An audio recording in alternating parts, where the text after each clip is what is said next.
Baik, assalamualaikum warahmatullahi wabarakatuh. Kembali lagi channel saya Arifin Muhammad. Channel yang insya Allah akan membahas segala sesuatu tentang sepeda. Hari ini kita mau bahas salah satu sepeda paling populer di kelasnya, yaitu Marine Hawk Hill 1 atau Marine Drift Zone 1 tahun 2019. Apakah sepeda ini masih worth it buat dibeli tahun 2025? Bahkan ini termasuk salah satu entry level suspension bike terbaik di kelasnya, baik untuk penghobi maupun untuk pemula. Kita simak konten bike check sepeda hari ini, bagaimana sepeda Marine ini dengan isian yang ada di dalamnya. Baik, kita langsung saja, kita mulai dari frame-nya. Marine Hawk Hill ini Marine Hawk Hill 1 ini terbuat dari bahan aluminium Alu 3 yang ringan tapi juga kuat, dengan kombinasi warna hitam dan juga abu-abu. Teman-teman bisa dilihat sini, di sini hitam, di sini abu-abu ataupun biru telur asin. Kemudian untuk bagian list mereknya, yaitu Marine atau brandnya, ada aksen warna biru laut. Bahkan untuk di top-topnya ini, Hawk Hill-nya itu juga biru laut, dan seri satunya juga biru laut. Untuk desain frame-nya sendiri, yang tercantum di dalam websitenya yaitu dia menggunakan sistem multi-track dengan rear shock belakangnya itu travelnya 120 mm, dan untuk travel fork depannya itu 130 mm. Dan sepeda Marine Hawk Hill ini termasuk yang lincah dan juga stabil. Diajak turunan juga enak, stabil, lincah. Kemudian diajak nandek juga oke. Buat goes santai juga oke. Itu untuk dari frame-nya. Frame-nya ini yaitu sistemnya multi track dengan travelnya 120 mm. Kita lanjut ke bagian kokpitnya. Di bagian kokpitnya teman-teman bisa lihat seperti pada umumnya sepeda, yaitu handlebar bawaannya itu panjangnya 780 mm. Tetapi karena saya menyesuaikan lebar bahu saya ini, akhirnya saya potong jadi 760 mm, dari ujung sini ke ujung sini 760 mm. Jadi kanan kirinya itu saya potong 1 cm. Dan handlebar bawaan Marine ini ada sedikit raise-nya, yaitu 25 mm dengan klemnya 31,8 mm. Kita lanjut ke bagian hand gripnya. Hand gripnya ini udah saya ganti menggunakan Deity seri apa saya kurang tahu, tapi Deity lumayan enak, grippy banget gitu. Kalau kita mau ganti airgun harganya kayaknya lumayan. Baik, selanjutnya kita lanjut ke bagian brake setnya dulu sebelum ke stemnya. Brake setnya sendiri kalau bawaannya itu adalah MT200. Kalau buat di sekitaran Barong, Katro ataupun trek yang baru ini Bourbon itu masih oke lah, karena tidak terlalu banyak turunan. Mungkin turunan hanya berapa meter. Tapi kalau misalkan suatu saat dipakai untuk ke bike park, kayaknya pakai MT200 itu kurang mumpuni dan malah bisa jadi membahayakan diri kita sendiri. Akhirnya saya upgrade jadi menggunakan XT jadul. Ini kalau nggak salah XT nya seri 765 atau enggak 785 gitu. Nanti saya coba cek lagi seri XT nya itu berapa. Dan masih double piston atau enggak single piston, tapi udah cukup lumayan. Kalaupun dia serinya jadul, tapi untuk pengeremannya dia lumayan pakem itu. Ini XT nya.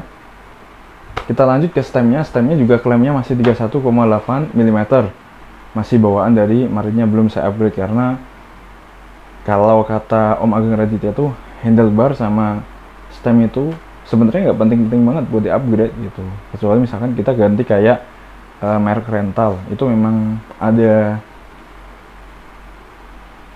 settingannya tersendiri, ada ukurannya. Jadi ketika misalkan kita beda berapa mili aja, itu berpengaruh ke riding style kita gitu. Ya, itu udah untuk kokpitnya. Kemudian kita lanjut ke bagian forknya. Teman-teman bisa dilihat di sini ada forknya. Bawaannya itu Rockshox Recon sudah boost 15 kali 110 mm. Untuk travelnya seperti yang sudah saya sebutkan di awal tadi, travelnya itu teman-teman bisa lihat travelnya ini kalau kita ukur 130 mm dengan stanchionnya kalau nggak salah 32. Offset itu bagian sini ya teman-teman, seberapa jauh dia titik lubang axle-nya ke bagian lower leg-nya ini 37 mm. Di sini tertulis kok, nanti saya coba perlihatkan ke teman-teman. Rockshox Recon ini termasuk Rockshox yang paling bawah, paling tirnya itu paling rendah. Itu. Di sini ada lockout-nya. Misalnya kita kalau di aspal bisa di lock, kalau enggak ya kita buka, full buka kalau misalkan lagi main di back park. Kemudian kita lanjut ke bagian rear shock-nya. Ini yang paling menarik. Bang, kok udah pakai Rockshox Super Deluxe Select? Sekedar informasi, untuk bawahnya itu bukan Rockshox tapi menggunakan X-Fusion O2 Pro kalau nggak salah. Kemudian akhirnya saya upgrade menggunakan Rockshox Super Deluxe Select. Ini juga kayaknya tirnya paling rendah karena settingan kompresinya juga nggak ada, tapi ya udah ada piggyback-nya dan terlihat lebih padat banget ketika kita menggunakan rear shock yang ada piggyback-nya. Di bagian sini terlihat lebih terisi gitu, ada isinya gitu. Dan kita lanjut setelah dari rear shock-nya, ini sama teman-teman, A2A-nya dari sini ke sini itu 210 mm dengan stroke-nya 50 mm, yang seperti review yang kemarin pas ketika video unboxing itu termasuk rear shock yang cukup langka di pasaran. Kita lanjut ke bagian saddle-nya. Saddle-nya ini udah saya ganti juga, alhamdulillah dapat hibah dari Mas Fatur, yaitu pakai Odyssey Aitken. Ini sebenarnya buat dirt jump sih aslinya, bukan buat XC trail gitu. Karena kalau misalkan dipakai buat XC-an kayaknya kurang nyaman, karena keras banget sih enggak, cuman kulitnya aja yang keras ini mah. Itu seat post-nya masih bawaan kemarin, yaitu ukuran 30,9. Jadi ya itu. Kita lanjut ke bagian bannya dulu kali ya teman-teman. Ini bannya, teman-teman bisa lihat saya pakai Delium. Di sini saya pakai ban Delium dengan ukuran 250 ini depannya. Delium rugged.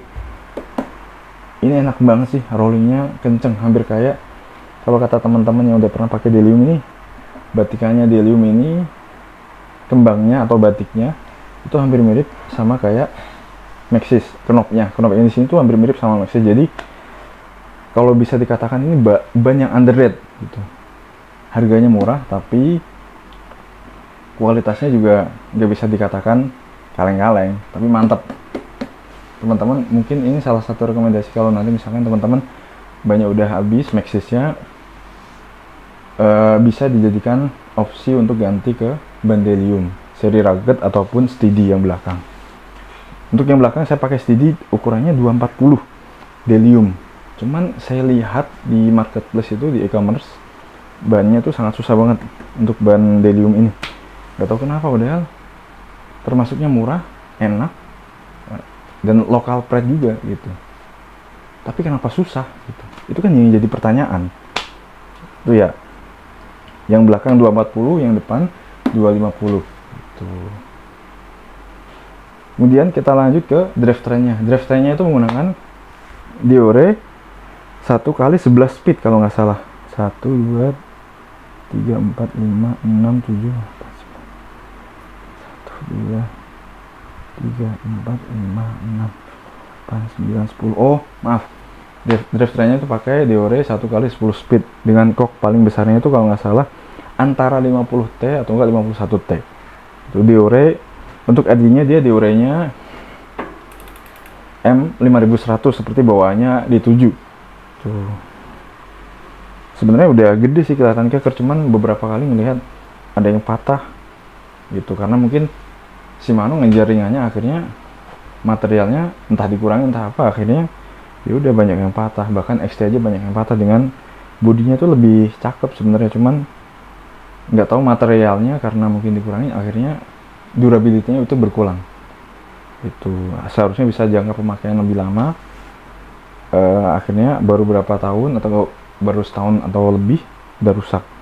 Itu bahkan saya lebih suka yang seri-seri jadulnya karena lebih awet dan lebih kuat, atau lebih tahan lama. Itu ya untuk drivetrainnya. Dan untuk crank depannya itu dia menggunakan ini tuh Pro Wheel kalau nggak salah, Pro Wheel atau apa gitu, bukan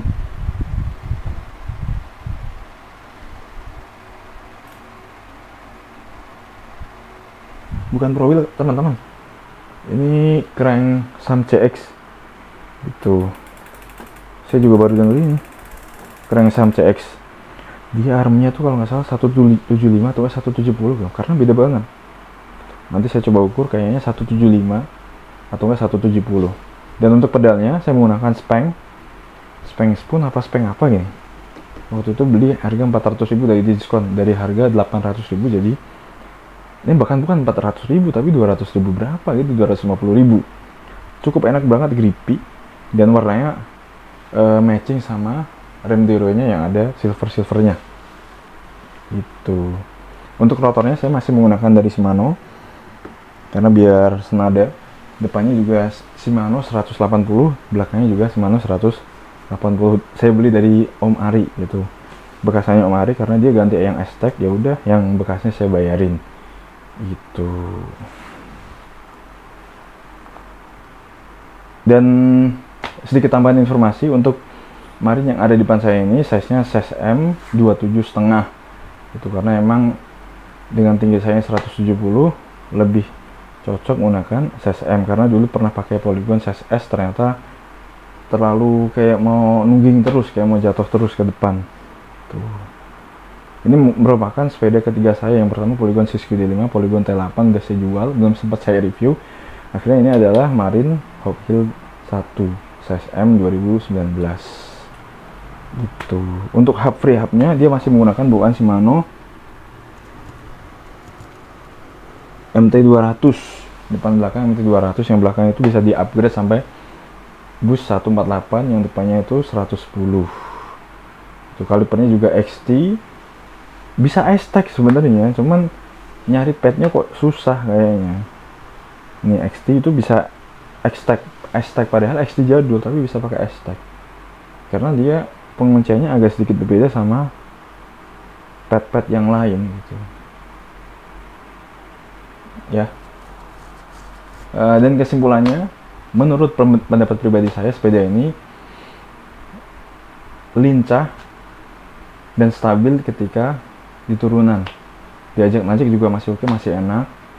Diajak gue santai juga masih oke. Mungkin ya sadelnya aja yang masih agak sedikit merepotkan.